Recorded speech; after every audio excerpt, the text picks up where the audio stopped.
Alors on revient sur le chasselas. C'est vraiment le cépage qui est typique de cette région-là. Après, on a comme je disais pour les rouges, Pinot et Gamay, qui sont aussi des cépages adaptés, je dirais, à nos endroits. Et pour revenir sur la typicité, je dirais que le chasselas, c'est un cépage qui est intéressant, qui est marrant, parce qu'il marque peu, au niveau aromatique, il est assez discret. C'est pas un cépage qui est très marquant comme un aligoté, un sauvignon blanc, qui ont des gros marqueurs aromatiques. Et le chasselas, il a cette typicité. Quand on le cultive dans une région ou dans une autre, il va prendre des goûts différents dus au terroir.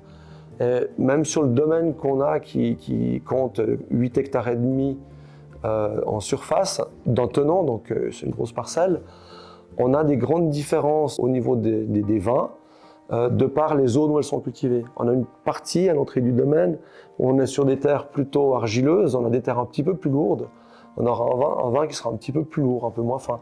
Et on a une zone où on a des terres qui sont un petit peu plus filtrantes, où on aura plus de subtilité, on a différents arômes. Des fois c'est plus sur le fruité, des fois c'est plus sur la minéralité du vin.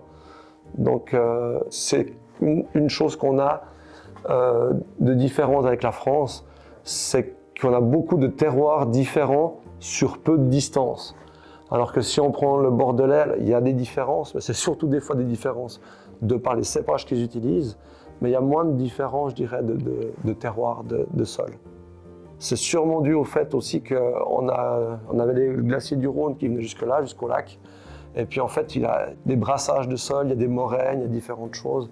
Et tous les secteurs, en fait, on a vu des différences.